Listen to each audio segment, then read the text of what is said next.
Malayalam big boss season 7 ലൈവിൽ ഇപ്പോൾ നടന്നുകൊണ്ടിരിക്കുന്നത് അനുമോളുടെ കാല് പിടിച്ച് മസാജ് ചെയ്യലാണ് നെവിൻ ചെയ്യുന്നത്.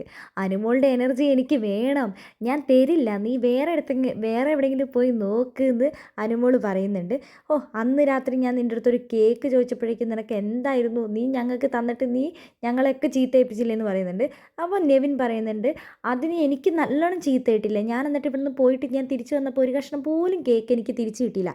നീ ആദ്യം വന്നപ്പോൾ എന്താ പറഞ്ഞത്, ഈ ബിഗ് ബോസ് വീട്ടിൽ എനിക്ക് ഏറ്റവും ഇഷ്ടമുള്ളത് അനുമോളെ, പിന്നെ നീ തിരിച്ചു വന്നപ്പോൾ എന്താ പറഞ്ഞത്, ഒട്ടും ഇഷ്ടമില്ലാത്തത് അനുമോളേന്ന്. അപ്പോഴേക്കും കൈയടിച്ചുകൊണ്ട് ശൈത്യം വരുന്നുണ്ട്. അത് കറക്റ്റ് പോയിൻ്റാന്ന് പറയുന്നുണ്ട്. അനുമോളെ, നീ എന്നോട് മിണ്ട്, എന്നോട് ക്ഷമിക്കുക എന്നൊക്കെ പറയുന്നുണ്ട്. അപ്പോൾ അനുമോൾ പറയുന്നുണ്ട്, ഞാൻ നിന്നോട് ക്ഷമിക്കില്ല, ഞാൻ നിന്നോട് മിണ്ടാനും പോകുന്നില്ല. അത് ഞാൻ നിൻ്റെ കാല് മസാജ് ചെയ്ത് തരാം അനുമോളെ, എന്താ അനുമോളെ, മിണ്ട് അനുമോളെ എന്നൊക്കെ പറയുന്നുണ്ട്. എനിക്ക് നിൻ്റെ എനർജി എന്താണെങ്കിലും വേണം, ഞാനിപ്പോൾ ഒരു പുതിയ മനുഷ്യനായിട്ടാണ് അനുമോളെ തിരിച്ചു വന്നത്, നീ ഒന്ന് മനസ്സിലാക്കുന്നൊക്കെ നെവിൻ പറയുന്നുണ്ട്. ബിഗ് ബോസ് വീട്ടിലേക്ക് വൈൽഡ് കാർഡ് വന്ന എല്ലാവരും തന്നെ അനുമോളെ ഏകദേശം സപ്പോർട്ട് ചെയ്ത രീതിയിൽ തന്നെയാണ് നിൽക്കുന്നത്. ബിഗ് ബോസ് വീട്ടിലേക്ക് വന്ന പുതിയ വൈൽഡ് കാർഡ്സിനെ കുറിച്ചുള്ള നിങ്ങളുടെ വിലയേറിയ ഓരോ അഭിപ്രായങ്ങളും നമ്മുടെ കമൻറ്റ് ബോക്സിൽ കമൻറ്റ് അറിയിക്കാൻ മറക്കരുത്.